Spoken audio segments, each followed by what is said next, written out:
Before we get into the video, could everyone please subscribe to my Endless Diary Tales channel? Thank you so much. The kerosene lamp's wick had burned down to a tiny bean-sized flame. Its dim yellow glow spread across the table piled with torn clothes, the threads tangling around my fingertips. When I pulled, the thread bit into my skin, and a sharp pain shot through my finger. I looked down. The needle had pierced the side of my left index finger. A bead of blood, small and bright as a red bean, slowly welled up and dripped onto the hem of my older brother Michael's worn blue work pants, spreading a faint crimson stain. From the dark corner of the room came a muffled groan. It was my paralyzed father-in-law, Mr. Harris, lying on the brick bed. When I set down the needle and thread to stand, a rush of numbness flooded my knees, making them weak and stiff. I had been sewing since the middle of the night, stitching, then unpicking only to stitch again. The flicker of the lamplight made the scenes from my past life shimmer before my eyes. It had been a winter night just like this one. I'd stayed up past midnight, my chest suddenly tightening until I couldn't breathe. The needle slipped from my hand and fell to the floor. By the time the Harris family realized what had happened, my body was already cold. Mr. Harris made another low sound, his voice slurred and breathless. I lifted the enamel chamber pot from beside the bed, just about to bend over when my wrist froze midair. The ice inside hadn't melted yet, and the chill that touched my fingertips was exactly the same as the cold that had consumed me the moment I died in my last life. I snapped my head up and stared at the paper-covered window. Dawn hadn't come. Frost had gathered thick on the curtain.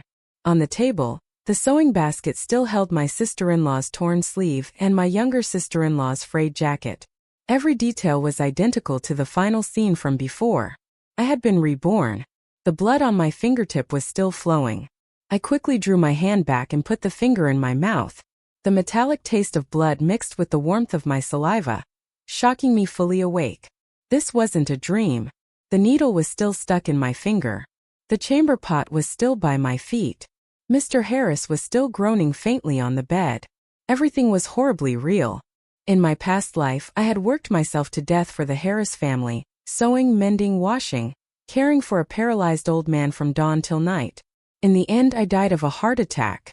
When my husband Daniel Harris came home, he didn't shed a single tear.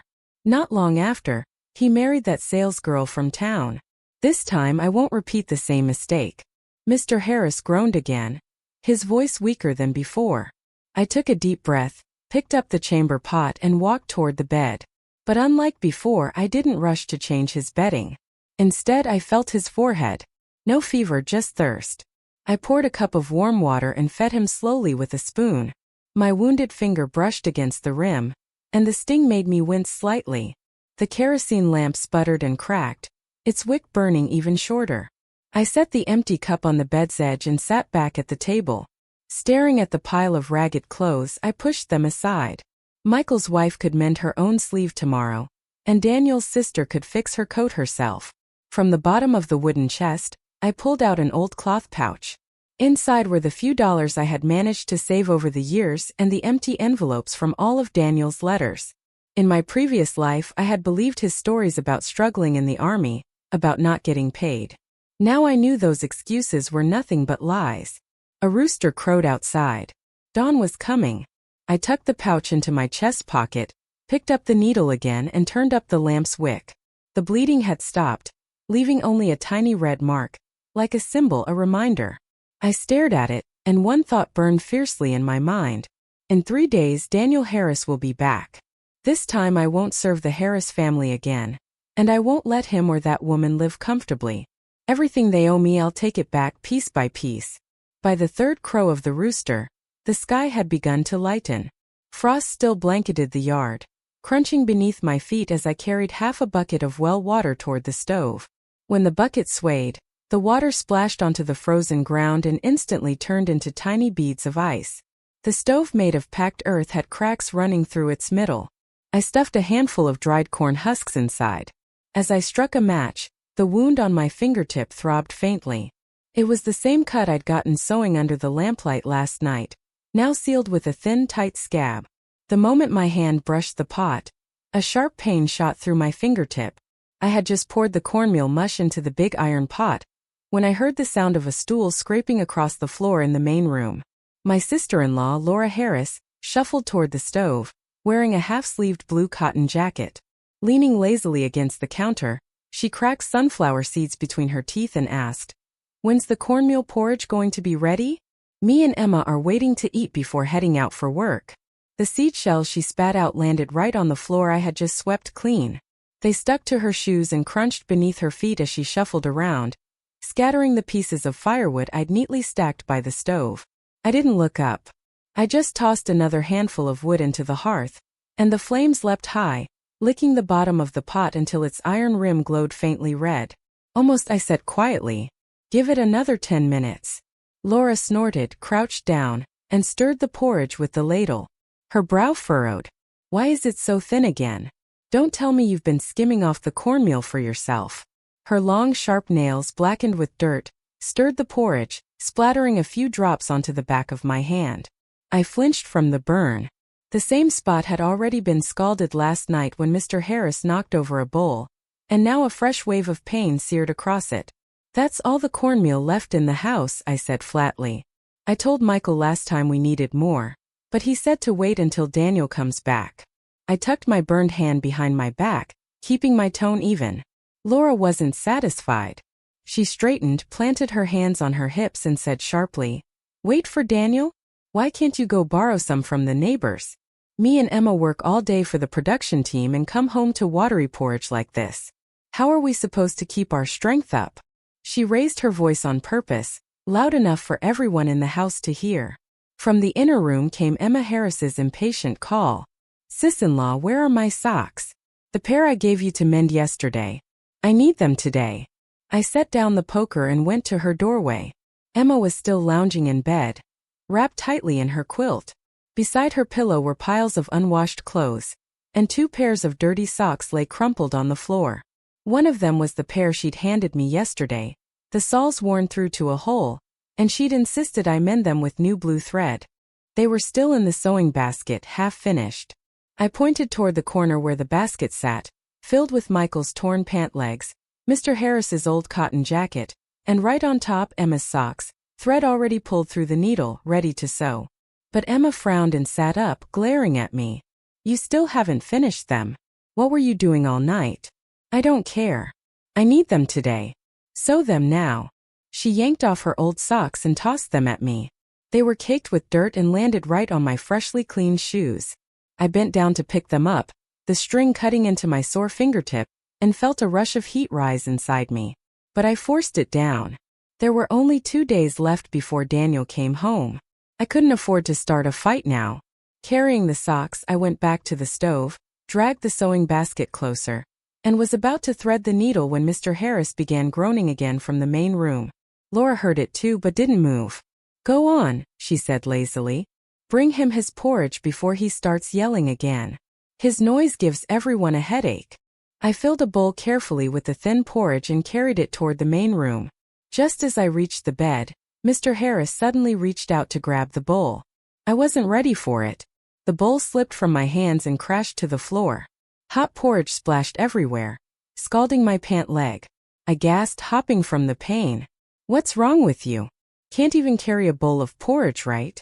I turned to see Michael Harris standing at the doorway just back from the fields, mud clinging to his trouser cuffs. Without even taking off his shoes, he stomped across the spilled porridge and rushed to his father's side. "Dad, are you all right?" he asked, helping the old man sit up, never once glancing at me or the red burn spreading down my leg. "It was him," I said through clenched teeth. "He tried to grab the bowl. I couldn't hold on." I gritted my teeth and rolled up my pant leg, revealing the red burn on my calf. Last night it had been my hand. Today my leg bore a new wound. Every mark on my body came from work I'd done for this family. And yet, not one of them had said a single word of concern. Michael waved me off impatiently. "Don't make excuses. Clean up this mess. Then bring another bowl of porridge. If Dad goes hungry, you'll answer to me." Laura and Emma came closer, eager to watch the scene unfold. Laura leaned toward Emma and whispered loud enough for me to hear. "See, she's just useless. Can't even carry a bowl." "Right." I crouched and wiped the spilled porridge from the floor, my vision blurring as tears welled up. But then I stopped myself. In my last life, I'd let their cruelty break me until I died. Not this time. I would never cry for them again. When the floor was clean, I didn't refill the bowl. Instead, I walked out into the yard. At that moment, our neighbor, Mrs. Warren, happened to pass by the gate. She caught sight of my burned hand and leg, her eyes widening. "Linda, what happened to you?" she asked. "Did you burn yourself?" I made sure the wounds were visible and sighed softly. "It's nothing," I said. "I spilled some porridge while serving breakfast." Mrs. Warren frowned and glanced toward the house. She didn't press further but said, "If it hurts, come by and get some burn ointment from me." "All right. Don't let it get infected." I nodded, watching her walk away, silently committing the moment to memory. This could serve as evidence someday. When I returned to the stove, Laura was still nagging me about the socks. Michael was grumbling in the main room while wiping their father's hands, and Emma was lying on the bed, humming a tune. I picked up the socks but didn't thread the needle this time. Instead, I tossed them back into the sewing basket. I wasn't going to mend them, and I wasn't going to do another bit of housework for this family. The sun had just climbed over the ridge at the eastern edge of the village, stretching the shadow of the old locust tree long across the ground. I stood beneath it, holding Daniel's freshly washed military uniform. The fabric still carried the faint scent of soap. It was the one I had scrubbed twice yesterday in boiling water. In my past life, every time Daniel came home on leave, I had pressed and cleaned his uniform to perfection. But this time, as my fingers brushed the edge of the cloth, all I felt was the roughness beneath my skin. At the far end of the dirt road, a swirl of dust rose. A Forever brand bicycle rolled slowly toward me, a canvas bag hanging from its handlebar, a passenger perched on the back seat. My heart tightened.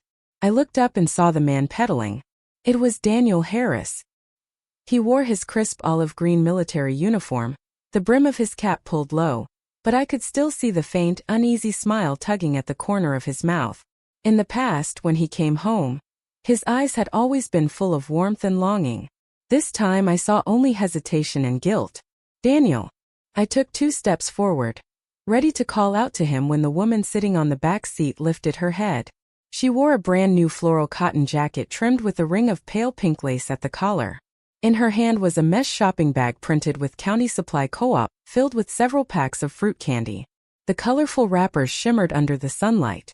Her hair was glossy, neatly combed, pinned with a pearl hair clip. A shiny Shanghai wristwatch dangled from her wrist, the glint of its gold face stabbing into my eyes. The bicycle stopped in front of me. Daniel swung his leg over the frame and dismounted, his hand instinctively steadying the woman behind him. "Linda, what are you doing out here?" His voice was dry, his gaze flickering briefly toward the uniform in my hands before darting away. Pointing toward the woman, he said quickly, "This is Miss Lily Lynn from the County Supply Cooperative. She happened to be heading this way, so I gave her a ride." Lily stepped off the bicycle, her clean black cloth shoes untouched by dust. She looked me up and down, her eyes settling on my faded blue jacket and the glue stains on my fingers.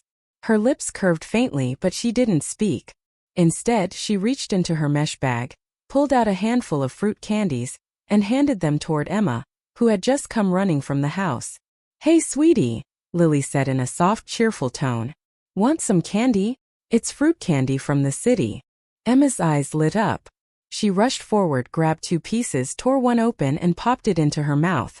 "Thank you, Miss Lily," she mumbled happily, her voice muffled by the candy. She didn't even glance at me.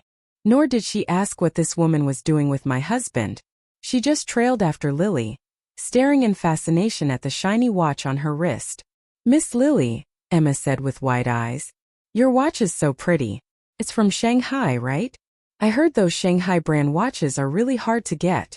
Lily smiled, gently running her fingers over the watch face, tracing a slow circle on the glass. Her gaze drifted toward Daniel, and her voice carried a hint of pride she couldn't quite hide. "Yes, Daniel got it for me last month," she said lightly. He said, "Since I work at the supply cooperative, it'd be convenient to keep track of time." My hand tightened around the uniform I was holding.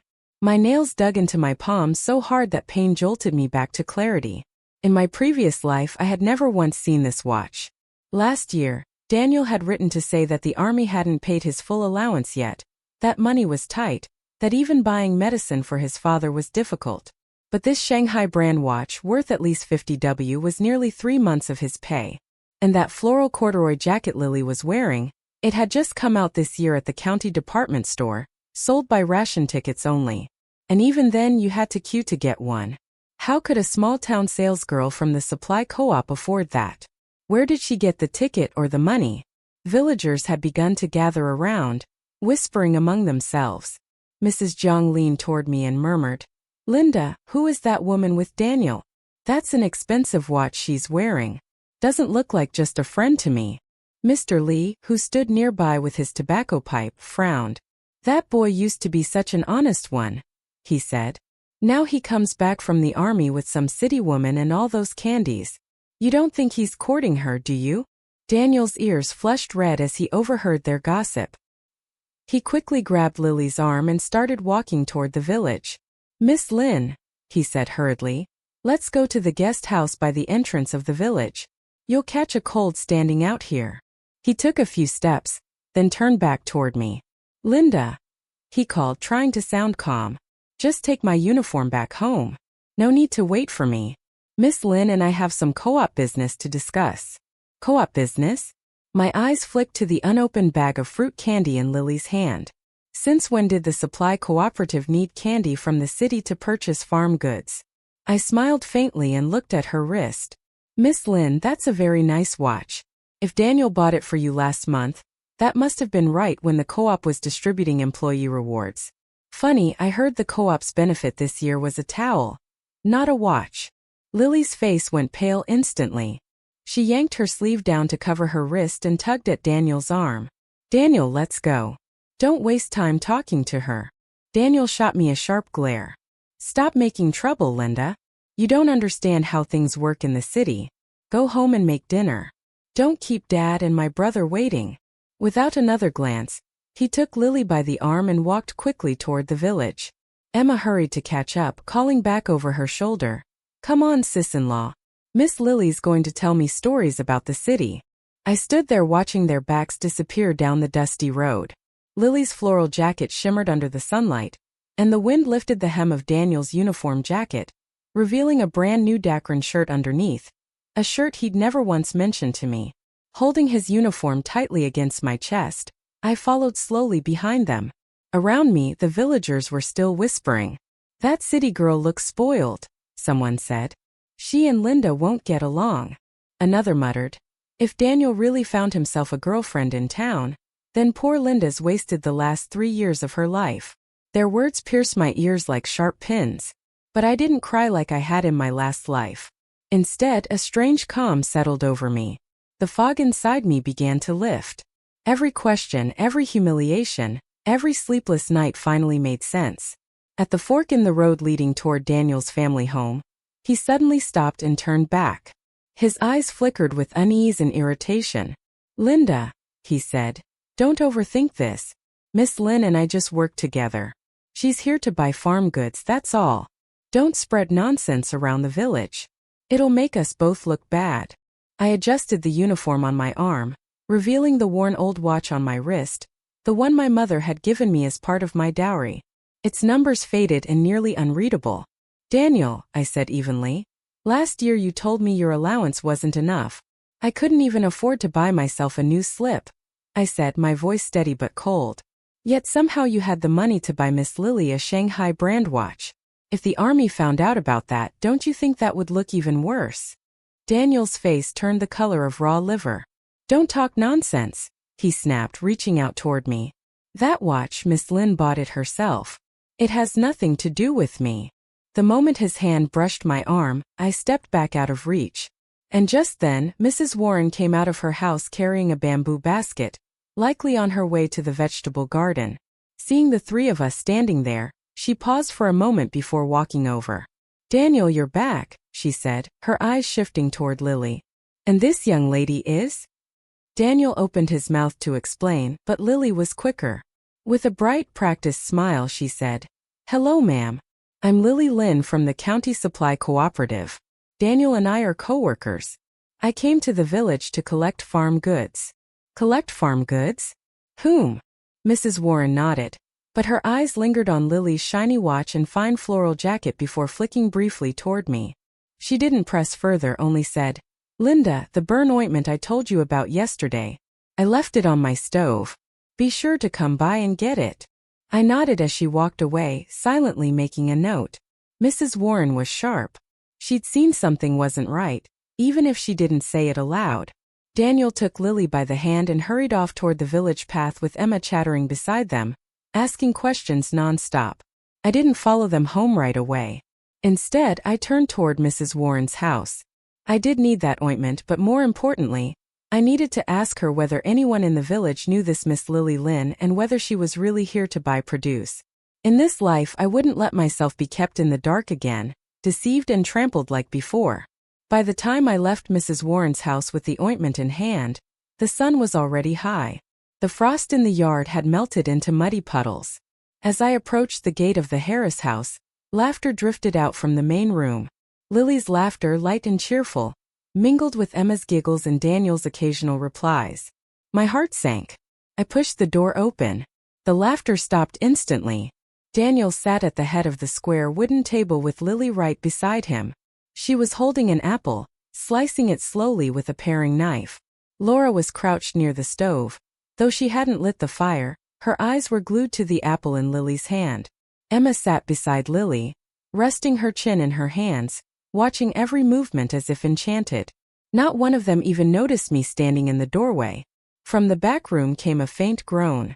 It was Mr. Paris, but no one paid him the slightest attention. When Daniel finally saw me, he set down his ceramic cup and cleared his throat. "Linda, you're back," he said, his tone strained. "Good. There's something I need to talk to you about."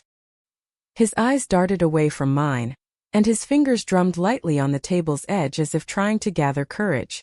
Lily lifted her head, a small smug smile tugging at her lips as she handed the freshly peeled apple to Emma, then picked up another one to peel, completely at ease, as if this were her own home. Laura stood up and came over, tugging lightly at my sleeve. "Linda," she whispered, "don't make Daniel angry. He just got home. Whatever it is, talk nicely." I knew what she was really worried about. She didn't want me upsetting him and losing her free labor in the house. But this time I wouldn't play along. I pulled my arm free and walked straight to the table. Setting the neatly folded military uniform on the corner, I reached into my cloth pouch and took out a small notebook. "This," I said evenly, "is the record I've kept over the past 3 years. Every expense I've made for this family, medicine for father, fabric for mending clothes, it's all written down. Every single penny." I placed the account book squarely on the table. "Now," I said, looking him straight in the eye, "go ahead and tell me what it is you wanted to say." My fingertips pressed down hard on the cover of the ledger, the nails turning white from the force. Daniel took a deep breath as though summoning his courage, then looked up at me. "Linda," he said slowly, "let's get a divorce." "What?" Laura jumped to her feet first. She rushed over, grabbing Daniel's arm. "Have you lost your mind? If you divorce her, who's going to take care of your father? Who's going to mend our clothes? You let that woman fill your head with nonsense." She jabbed a finger toward Lily, her eyes wide with fury. The greedy gleam from earlier was gone, replaced with raw panic. Lily's hand jerked. The apple peel she'd been slicing snapped in two. But she didn't panic. Instead, she calmly set the knife down, stood, and stepped to Daniel's side, gently tugging at his sleeve. Her voice came out soft, trembling just enough to sound pitiful. "Please don't blame him, Linda. It's my fault. We care about each other, and we just can't help it." Emma's mouth dropped open, the apple in her hand rolling off the table. "Wait, brother, are you really divorcing my sister-in-law? Then who's going to mend my socks?" I stared at the absurd scene before me, and unexpectedly I laughed.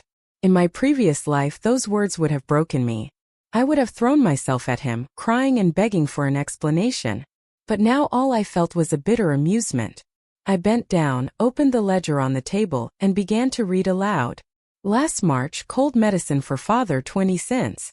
April, blue thread for patching Michael's pants, 15 cents. May, fabric for Emma's jacket, 1 yuan and 20 cents. I paused, rolling up my sleeve to show the red mark on the back of my hand, still swollen from the burn the night before. with a fresh scald on my wrist from this morning.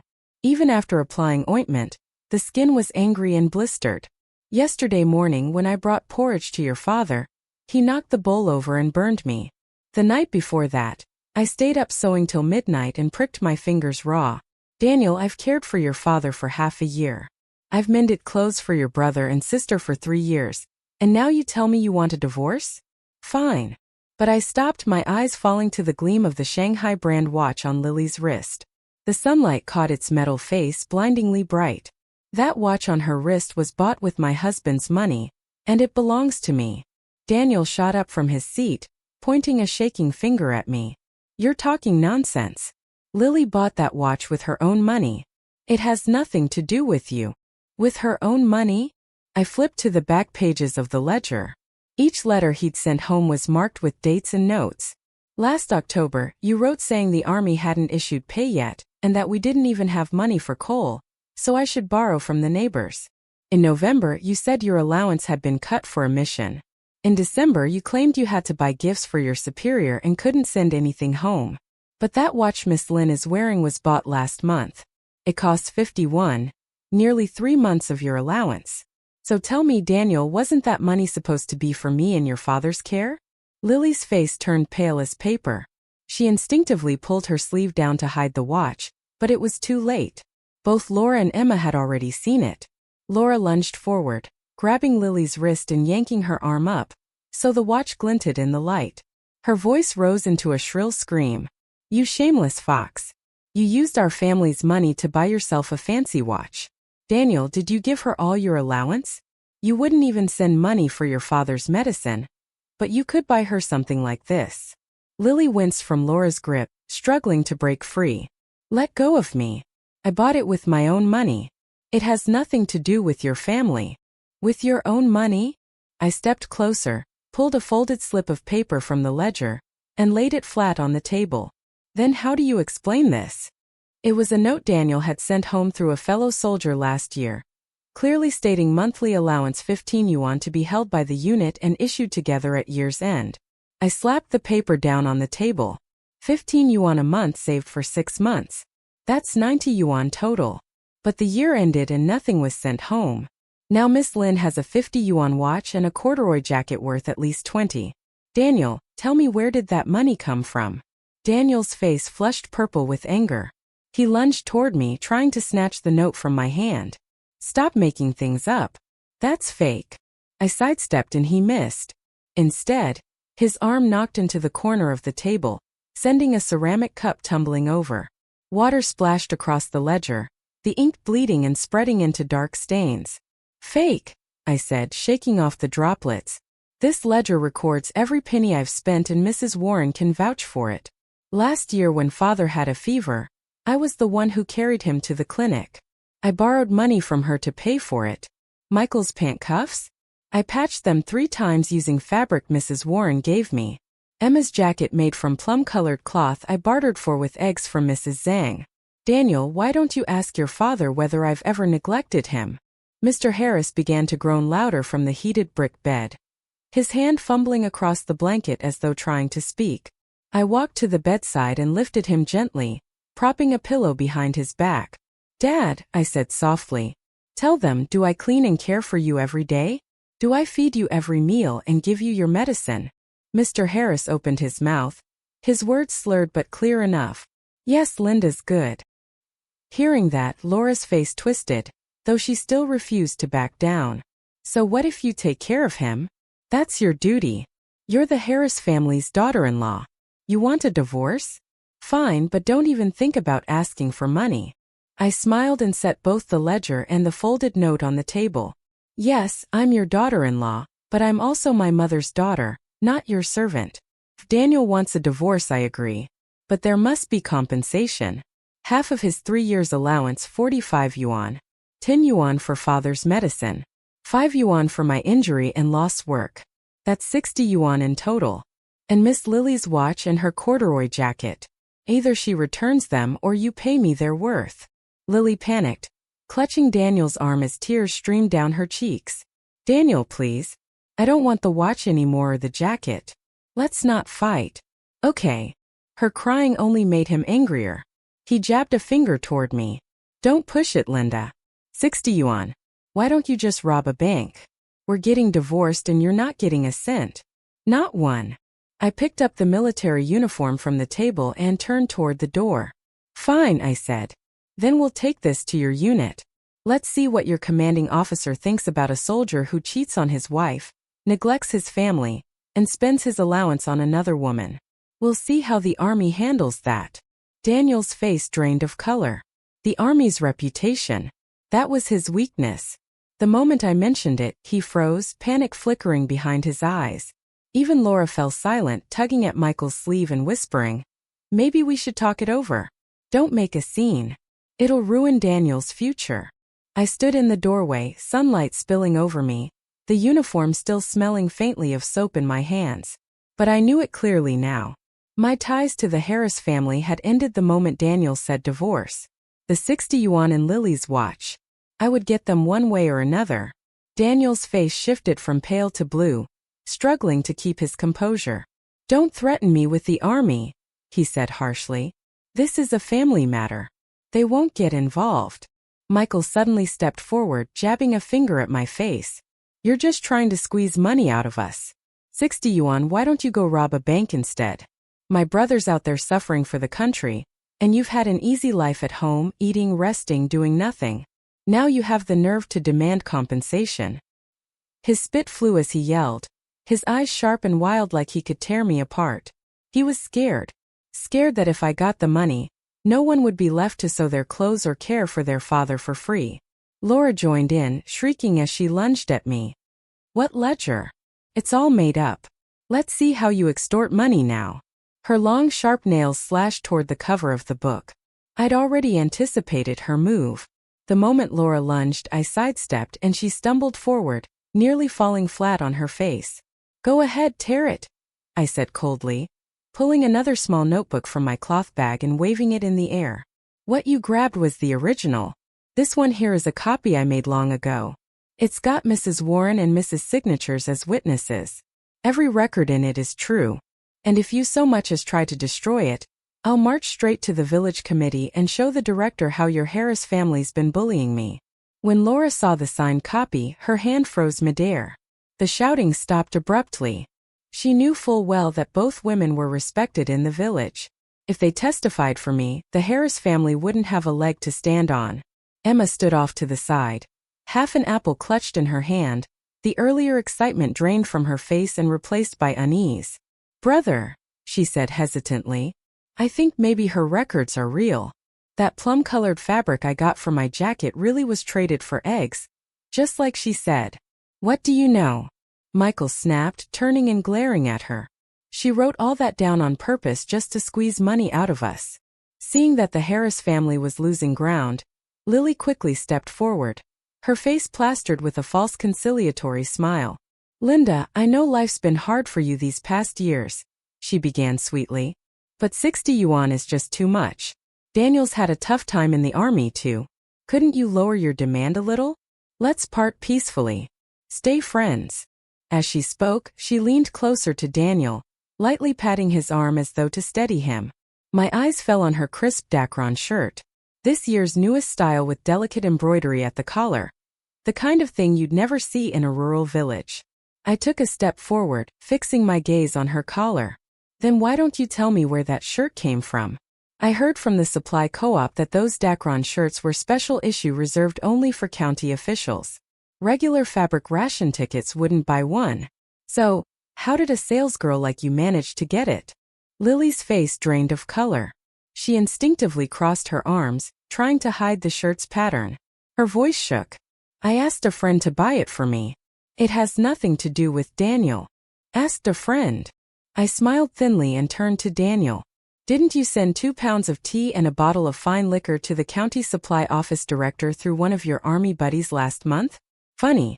I heard that just yesterday from Mrs. Warren. Her son's a driver in town. He saw your friend handing over the gifts himself." Daniel's eyes went wide. He clearly hadn't expected me to know. "That's not true," he said quickly, waving his hand. "You're just repeating rumors."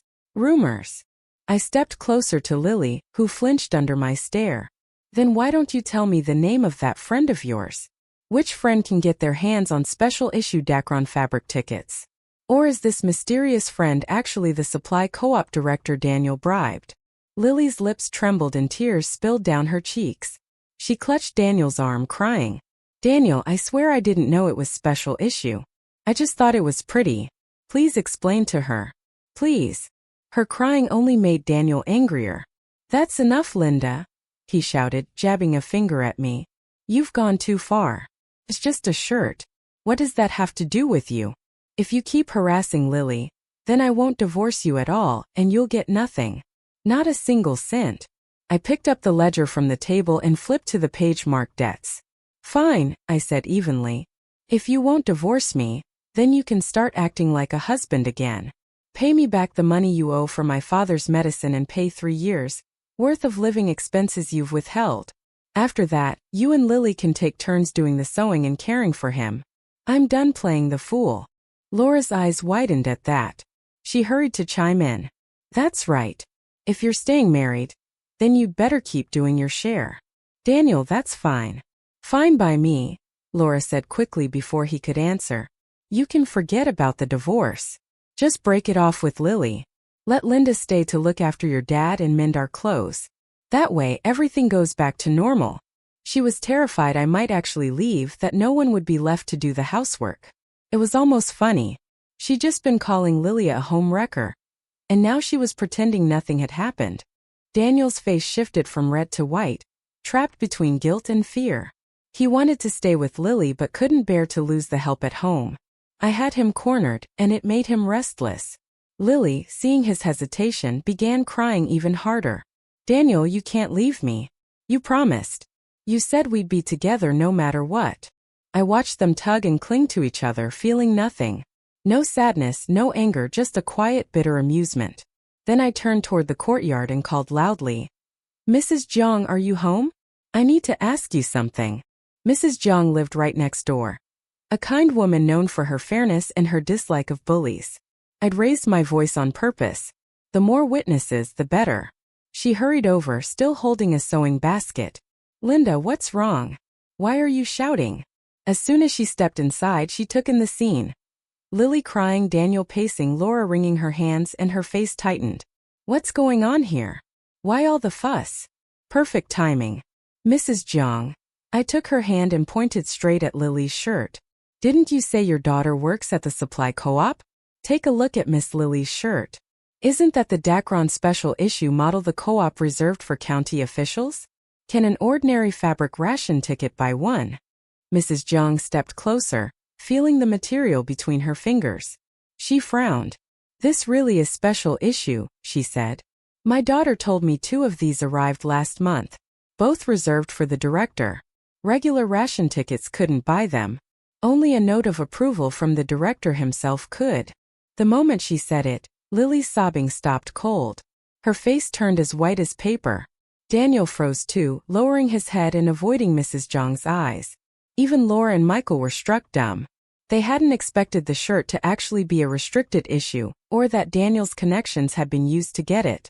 Mrs. Jiang's expression darkened. "Daniel," she said sternly, "this isn't right. Linda's been here at home caring for your father, mending your clothes, doing everything for your family, and you've been sneaking around with another woman, even using your army connections to get her a special shirt. How could you do that to your wife, to your father?" Daniel's head hung so low it nearly touched his chest. I didn't mean to," he muttered weakly. "Didn't mean to," I said, my tone calm but sharp.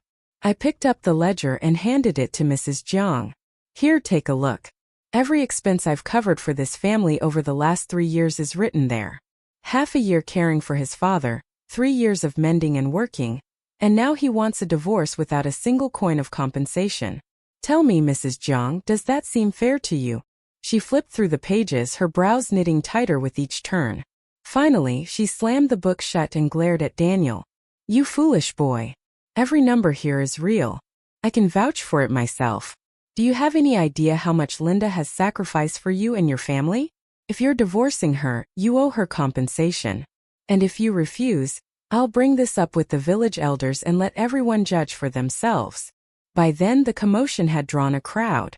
Neighbors filled the courtyard, whispering and pointing. Some said Daniel was ungrateful.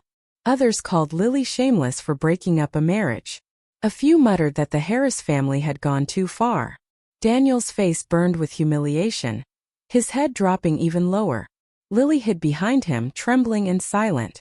Seeing that I'd made my point, I turned to him and said clearly, "Now that everyone's here, Daniel, you can say it in front of them all. Will you pay the compensation or not? And what about Lily's shirt and her watch? Will you return them or pay for them? If you still refuse—" I paused, letting my words hang in the air. "Then we'll go straight to your commanding officer and let the army settle this. Let's see what your superiors think of such an honorable soldier," I said coldly. Daniel's head shot up, his face full of panic and helplessness. He glanced around at the circle of neighbors, then back at Lily, who was still hiding behind him. Finally, he clenched his jaw and muttered, "Fine, I'll pay compensation, but 60 yuan is too much. Can't we lower it a little?" "No," I said firmly. "Not a single yuan less. It's what I deserve. If you give it to me now, we'll settle the divorce tomorrow. But if you try to stall again, we'll go to your unit and the village committee so everyone knows exactly what kind of man you are." Daniel looked at my unwavering expression, then at the furious faces of the neighbors around him. His shoulders slumped. "All right," he said at last. "I'll pay. I'll find the money tomorrow." I knew he was still hoping to delay it, but with so many witnesses, he wouldn't dare go back on his word now. He mumbled something about borrowing from relatives, though his feet didn't move. His eyes darted around the yard, scanning the crowd, clearly waiting for them to disperse so he could find an excuse later. Laura hurried to smooth things over. "All right, everyone. That's enough. Go on. This is a family matter. We'll sort it out ourselves. No need to crowd here for a show." But no one left. Mrs. Zhang stood right in the middle of the courtyard, arms crossed, making it obvious she intended to stay and see how the Harris family handled this. Just then, a rush of footsteps came from the gate. A woman in a blue supply co-op uniform strode in, holding a ledger under her arm. "Lily Lin," she called sharply as soon as she entered. "You still haven't balanced yesterday's produce accounts. The director wants you back at the office immediately." I looked up, my heart leaping.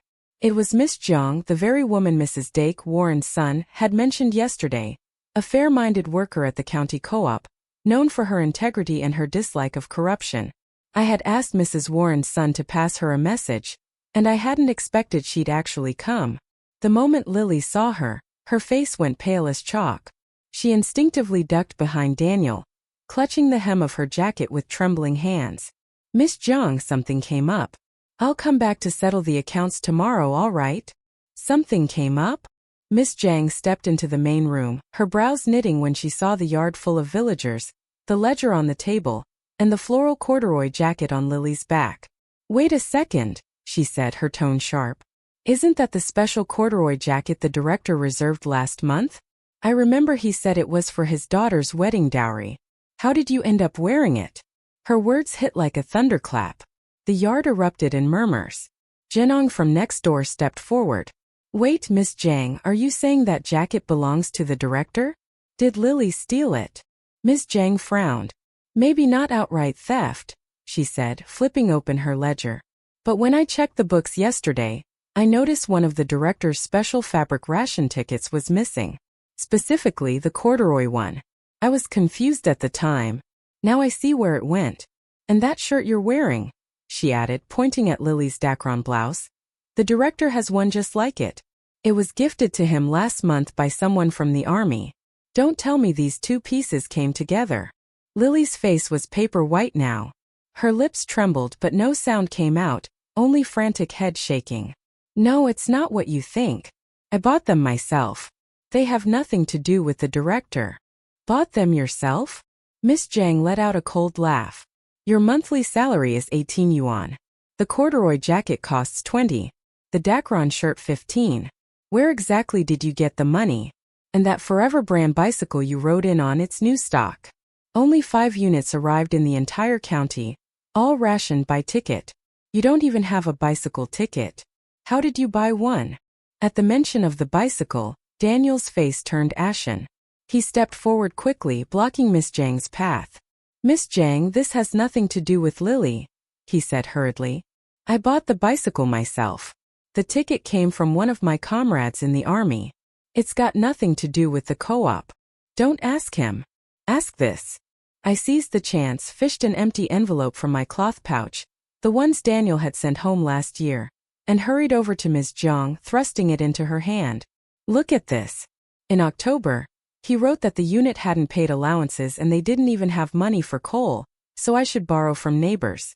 In November, he said his allowance was docked. In December, he said he had to buy gifts for his superiors and couldn't send money home. Yet, he somehow had money to buy a 20 yuan corduroy jacket, a 15 yuan shirt, and a bicycle costing over 100. Where did that money come from?" Ms. Zhang took the envelope, read it, then looked up at Daniel with a face full of confusion and anger. "You're a soldier, aren't you? A soldier's allowance is issued by the state to support his family. Instead, you used it to buy clothes and a bicycle for someone else while your wife and children borrow from neighbors to get by. Do you have any shame wearing that uniform?" The neighbors echoed her, outraged. How could a soldier behave so irresponsibly, spending his allowance on another woman? This is unacceptable. The army must be told. Michael rushed forward, trying to smooth things over. "It's a misunderstanding. He was just foolish for a moment. He'll pay it back. Don't make this public. Don't ruin his career." Miss Zhang cut him off. If he cared about his career, he wouldn't behave so ungratefully. Linda has cared for his father for half a year, and mended their clothes for 3 years while he runs around with another woman and misuses his allowance. The army should deal with this kind of person. Lily, seeing everyone point fingers at Daniel, slipped back 2 steps and tried to make a break for the yard gate. I had already noticed her little moves and stepped in front of her to block her path. "Miss Lin," I said, "don't go anywhere. You're coming clean right now. Where did that jacket and shirt come from? Who bought the bicycle? Tell everyone." She was frantic, nearly sobbing as she clung to Ms. Zhang's arm. "Miss Zhang, I really didn't know. Everything was arranged by Daniel. I don't know anything. Please take me back to the office. The director's waiting for the accounts." But when Miss Zhang let go of her arm and looked hard, she said in a stern voice, "You're a co-op employee. Taking special issued tickets and accepting valuable gifts violates office regulations. Even if you go back to the co-op, the director will have to handle this." Daniel grew frantic, tugging at Miss Zhang and pleading with me. "Linda, I was wrong. I'll get the money together right now. 60 yuan, I'll give it to you. Please don't let Miss Zhang take this to the office. Please don't let the army know, okay?" He begged, eyes frantic. I watched him fumble and felt no pity, only the sweet satisfaction of payback. "If you realized you were wrong, you should have acted before," I said.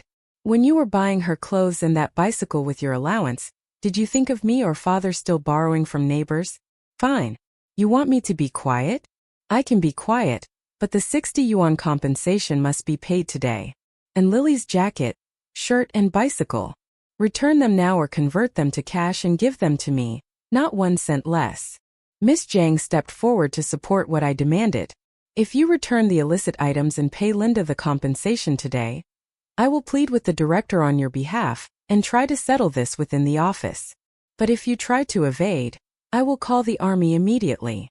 "Let them investigate," I said. Daniel looked from the ledger in Miss Zhang's hands to the furious faces of the neighbors surrounding him. He realized there was no escape this time. Clenching his jaw, he muttered, "Fine, I'll pay. I'll borrow from my relatives right now. I'll get the money together today." Laura stood nearby, wringing her hands, her face pale with anxiety. She didn't dare speak up again. She knew that if things reached the army, Daniel's career would be ruined. And with it, the Harris family's only hope. Emma didn't dare look at Lily. She stood in the corner with her head down, the half-eaten apple long forgotten on the floor. I watched Daniel rush out of the yard, then glanced at Lily, who stood frozen under Ms. Zhang's sharp gaze. For the first time in 3 years, I felt myself breathe again. The humiliation, the exhaustion, the endless work. I was finally going to be compensated. Daniel had claimed he was going to borrow money, but 2 hours passed and he never came back. Laura sat by the stove, cracking sunflower seeds, avoiding my eyes, while Emma hid in her room silent. Mr. Harris lay on the bed, groaning softly. No one mentioned the money again. I knew exactly what they were doing, stalling, waiting for the neighbors to leave so they could deny everything. But Miss Jang was still there. She glanced at me, her brow furrowed. "Linda, I don't think they intend to pay," she said quietly. "Let's go to the army base. The officers will make sure justice is served. They won't dare to lie there." I nodded. I'd already planned for this. I gathered the ledger, the envelopes, Miss Jang's written statement, and all the evidence. Every note about Lily's illegal fabric tickets and Daniel's misuse of army funds, and tucked them securely inside my blouse. "Let's go," I said firmly. "We'll go to the army right now." When Michael heard that, he came running from the main room and blocked the doorway. "You can't go. If you tell the army, it'll destroy Daniel's future. I'll go talk to our relatives again. I'll get the money. I promise." I brushed his hand aside. "I waited 2 hours," I said coldly. "Not one penny appeared. And now you suddenly claim you'll borrow again. Who would believe that? We're going to the army today, and they'll see exactly what your family has done." Ms. Jang stepped forward, backing me up. "Comrade, this isn't something you can stall on," she said sternly. "Comrade Daniel Harris has violated the discipline of the army. The unit needs to be informed. That's not only for your family's sake. It's for the integrity of the army itself." Unable to stop us, Michael could only watch as Miss Jang and I walked out of the Harris yard. Behind us, Laura's shrill voice echoed after us. "You'll regret this." But I didn't turn around. I knew perfectly well. The only ones who would regret anything were them. It was more than 10 miles to the army compound. Miss Jang borrowed a bicycle and gave me a lift.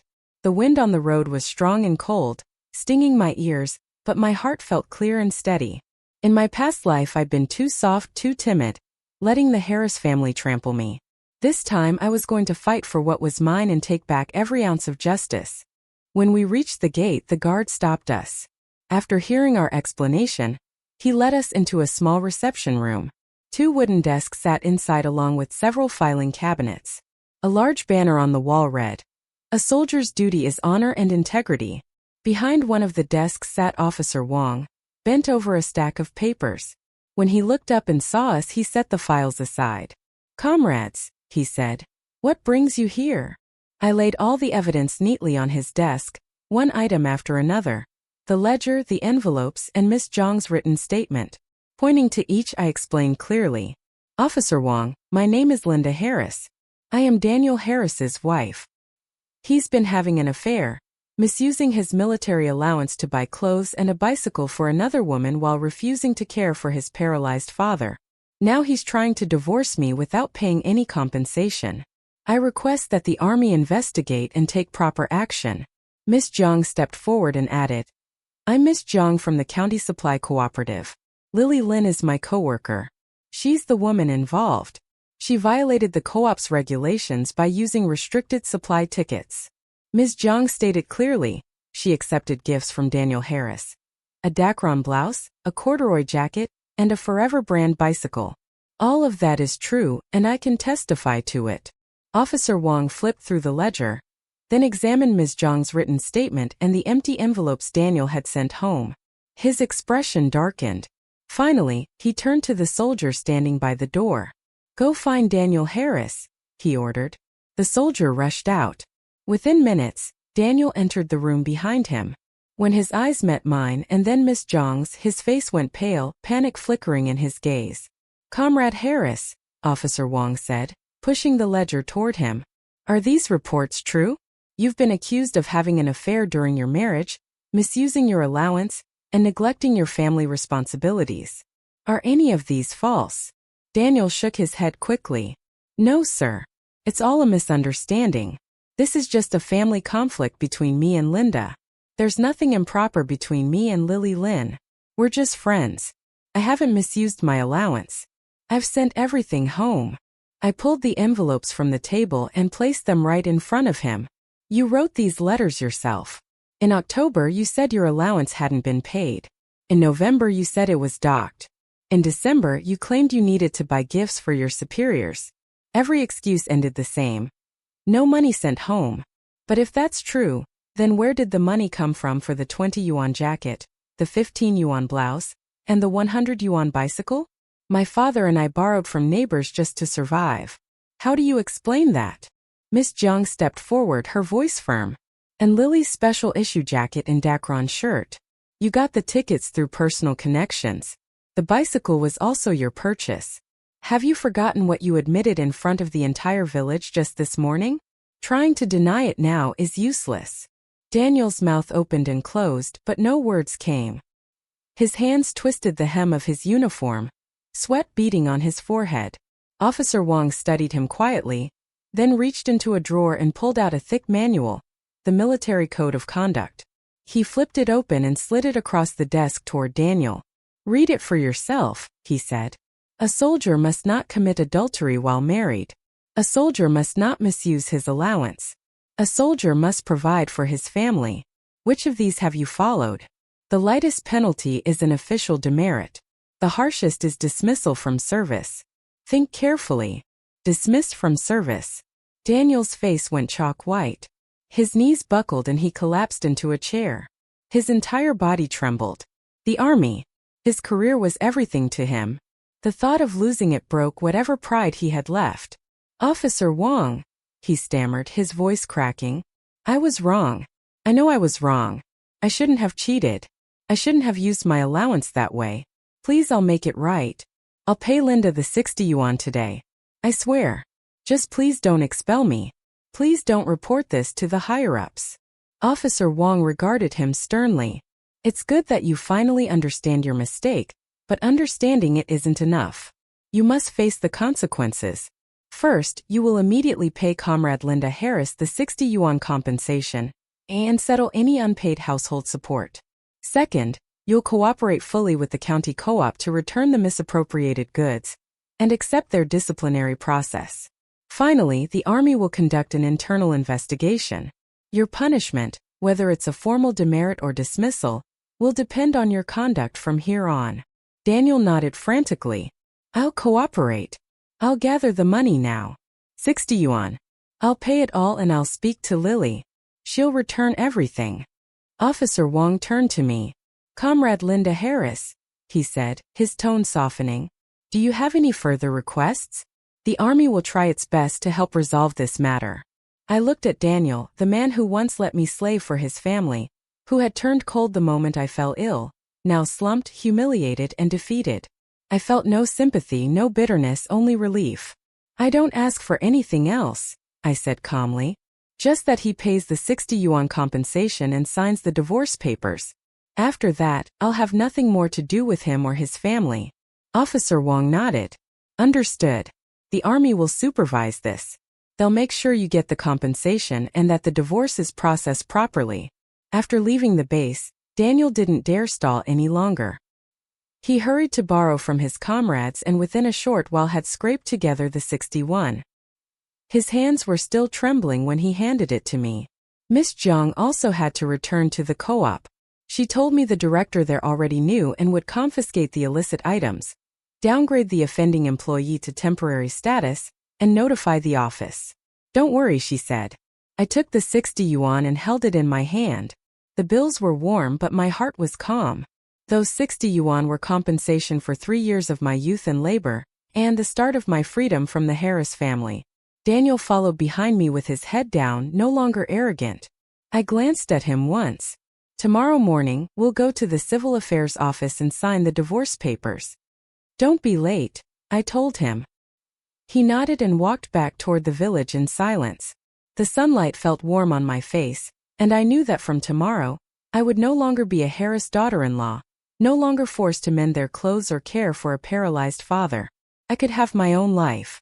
The next morning at first light I packed my things. A few changes of clothes folded into a bundle, and the little ledger full of my grievances.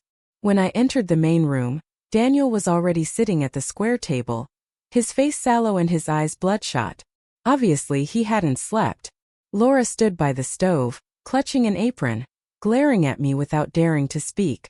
Yesterday, Officer Wang had said that if the Harris family made trouble, the army would forward disciplinary measures. Just then, Director Jiang from the village committee and Officer Wang arrived with Miss Jiang from the co-op following behind. Perfect timing. We'll go to the Civil Affairs office together and clear up the remaining issues, Director Jiang said, handing me the village-issued divorce certificate. Linda, I've already stamped this. Your paperwork will be processed smoothly. His support warmed me. They'd come in case the Harris family tried to cause trouble at the office. At the County Civil Affairs office, a wooden sign read marriage registration. Inside were 2 desks and slogans on the wall about freedom of marriage and gender equality. The registrar was a middle-aged woman in black-rimmed glasses. She took our certificate and household book, glanced from me to Daniel, and asked if we were sure we wanted a divorce. I nodded without hesitation. Daniel hesitated a moment, looking at Officer Wang nearby, and then reluctantly nodded as well. Just as the registrar prepared the divorce application form, Laura suddenly lunged forward and grabbed my cloth bundle. "You can't just leave like this," she shouted. "You've stayed in our house 3 years. Those clothes you mended and the bedding you washed belong to us. You have to stay." Her fingernails scraped the back of my hand and it stung. I winced. Director Jiang stepped forward immediately and pulled her back. "Don't be absurd. Those clothes were sewn by Linda needle by needle. The bedding she washed herself. It's only right that she takes her own labor's fruits. Besides, we agreed yesterday. The 61 compensation is Linda's. If you make trouble, I'll call the army and have Officer Wang report this to them."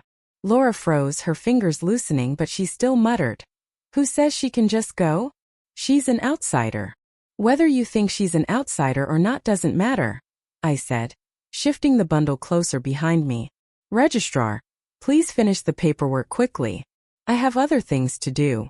The registrar looked us over, asked no more, and began filling out the form. The pen scratched softly across the paper, each stroke sounding like it was erasing 3 years of my humiliation. When the registrar finished filling out the form, she handed us the divorce certificate. A small booklet with a red cover and 3 golden words embossed across it. Divorce certificate. It felt light in my hands, yet it carried the weight of finality. For the first time in years I felt steady. Daniel took his copy, his hand trembling slightly. His eyes flicked toward me, complicated and unreadable, as if he wanted to say something. But Officer Wang interrupted. "Comrade Harris," he said, "let's talk about the issue with Lily Lin. The supply co-op has already completed its disciplinary review." Miss Jiang stepped forward, pulling a paper from her bag. She read it aloud clearly. "Lily Lin is found to have violated supply co-op regulations by using restricted fabric tickets and accepting valuable gifts. A Docron blouse, a corduroy jacket, and a Forever brand bicycle from an outside party. She's hereby given a formal demerit, demoted to temporary status, stripped of 3 months bonus pay, and all illicit items are to be confiscated and returned to the co-op." Daniel's face strained of color. His lips trembled. Demoted to temporary status. How could that happen? Miss Jiang gave him a cold glance. "That's the lightest penalty. If she violates the rules again, she'll be dismissed outright. And don't act like you're innocent. If you hadn't pulled strings to get her those restricted tickets, she wouldn't be in this mess." Officer Wang nodded. "As for your case, Harris, the unit's disciplinary board met yesterday. Considering that you voluntarily compensated your wife and cooperated with the investigation, you'll receive an official demerit and have your allowance cut in half for the next 3 months. But if there's another infraction, you'll be expelled from the army permanently. Remember that and conduct yourself properly from now on." Daniel lowered his head like a chastised child. "Yes, sir," he mumbled. "I understand. I won't do it again." Laura, standing off to the side, had gone silent. When she heard that Daniel had been disciplined and Lily demoted, her earlier arrogance vanished. She sank to the ground, sobbing quietly. She knew the Harris family's last bit of stability had just collapsed. The registrar looked over our forms one last time, confirmed everything and said, "All right, the process is complete. From now on, you two are no longer husband and wife. I hope you each live well." I took the divorce certificate, carefully tucking it into my cloth bag. Then I took the 60 yuan from Daniel's hand and counted it. Not a coin more or less. Exactly 60. "The money settled and the certificate signed," I said evenly. From now on, I have nothing more to do with the Harris family. I looked at Daniel and Laura calmly. I'll move out today. I'll take what's mine and not a single thing that belongs to your family. Officer Wong nodded approvingly. That's best. Everyone parts peacefully and moves on. No more entanglements. The director added, Linda, if you don't have a place to stay, the village committee can arrange temporary housing. If you need help, just let us know. I smiled and shook my head. Thank you, director. I've already rented a small place in town. I'll be fine on my own. By the time we returned from the civil affairs office, the sun was high and blazing. The dirty yard shimmered with heat. As I pushed open the gate, I froze. Laura was crouched outside my room, clutching a small cloth bundle. When she saw me, she panicked and tried to hide it behind her back. My chest tightened. I knew exactly what she had there. My mother's silver bracelet, the only keepsake she'd left me. She must have been trying to steal it. Give me the bracelet, I said, stepping up to her, my tone leaving no room for argument. Laura's eyes darted away, her voice hardened. What bracelet? I don't know what you're talking about. This is our family's property.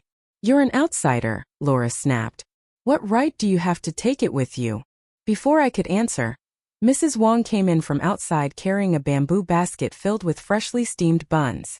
Laura, she said sharply, don't talk nonsense. That silver bracelet was Linda's dowry from her mother. It has nothing to do with your family. Hand it over now. Other neighbors, hearing the commotion, gathered around the courtyard. Mrs. Wong pointed a finger at Laura and scolded. How greedy can you be? Linda doesn't belong to your family anymore, and you're still trying to keep her dowry. You'd better give it back before everyone starts looking down on you. Laura's face flushed bright red under the weight of their words. Reluctantly, she pulled the bundle from behind her back and threw it at me. Here, take it. You're nothing but bad luck. Even leaving, you have to take things from our house. I caught the bundle and untied it. The 2 silver bracelets gleamed brightly in the sunlight, not a scratch missing. Relief washed over me. I tucked them safely into my old cloth bag, then turned to gather the last of my belongings. A few changes of clothes, the worn cotton jacket my mother left me, and that small ledger filled with years of records and bitterness. Little May stood in the doorway, her expression uncertain. Linda, she said quietly, will you ever come back? I stopped folding for a moment and looked at her. May, once I'm gone, you have to take good care of your grandpa. Darn your own socks. Don't always rely on others. Your brother isn't the same person anymore. Learn to take care of yourself. She lowered her head and whispered, I understand. A tear slipped down her cheek, falling to the ground and darkening the dust. Just as I finished packing and was about to leave, Daniel burst into the room, grabbing my arm tightly. Linda, I was wrong, he pleaded. Let's not get divorced, okay? I've already ended things with Lily. I'll treat you right from now on. I'll take care of Dad. I swear. Please don't leave me. His grip was so strong it hurt. His eyes were filled with panic and regret, but I'd seen too much to believe him. I pried his hand off and met his gaze steadily. Daniel, it's too late to say that now. Where were you 3 years ago when I was mending your father's clothes and patching holes in this house? Where were you when I had to borrow money from the neighbors to buy coal and medicine? And when you were buying shirts, watches, and a bicycle for Lily Lynn, did you ever once think about treating me well? Now you regret it. It's far too late. Officer Wong came in just then, frowning as he took in the scene. Comrade Harris, he said firmly, you are divorced. It's done. If you keep pestering Linda, you'll be in violation of Army conduct, and I'll have to file another demerit against you. At the mention of that, Daniel's hand fell limp at his side. The light drained from his eyes. He looked utterly defeated. He watched me sling my bag over my shoulder and walk out, but didn't dare follow. Mrs. Jiang and Mrs. Wong helped me carry my things as we left the village. On the road, we passed a few neighbors heading toward town. They greeted me warmly. Linda, we heard you finally left the Harris family. Good for you. If you ever need help, just come find us. Another said. We just saw Lily Lynn leaving the co-op, head down, everyone whispering about her. Heard she got demoted to temporary status and even her bicycle was confiscated. Serves her right. I listened quietly without any sense of triumph, only relief. Lily Lynn was paying the price for her greed, and Daniel was suffering the consequences of his betrayal. As for me, I was finally free to begin a new life. When I reached town, Auntie Lou, my new landlord, was already waiting outside the small brick house I had rented. It had a little courtyard, a clay stove, a wooden bed, and a table. Simple but clean and bright. Auntie Lou helped me carry my things inside, smiling kindly. "Linda, I cleaned the place up yesterday. If you need anything, pots, bowls, anything, I've got extras at home." "Thank you, Auntie Lou," I said, setting my bag down. I stepped into the courtyard. The sunlight was warm against my face, soft and golden. For the first time in years, I felt completely at peace. In the courtyard stood an old locust tree, its leaves a deep, vivid green. The breeze rustled through the branches with a soft shush as if it were greeting me. I slipped my hand into my pocket, feeling the divorce certificate, then looked down at the 60 yuan in my palm. A calm, solid sense of peace settled in my chest. From now on, I would never again have to endure the Harris family's moods or spend my nights mending their worn-out clothes. I could finally live the life I wanted, one built with my own two hands. Mrs. Jiang and Mrs. Wang helped me tidy up the little house, offering a few more kind words before heading home. I walked them to the gate, thanked them sincerely, and returned inside. I took out the silver bracelets my mother had given me and set them carefully on the table. Then I opened my old ledger and looked at the pages filled with 3 years of records. Every expense, every sacrifice. Felt like saying goodbye to the woman I used to be. Then I picked up a broom and began to sweep the courtyard. The sunlight filtered through the locust tree, dappling the ground with shifting gold. From today on, this little courtyard was my home. I would keep it clean, fill it with warmth, and live each day well.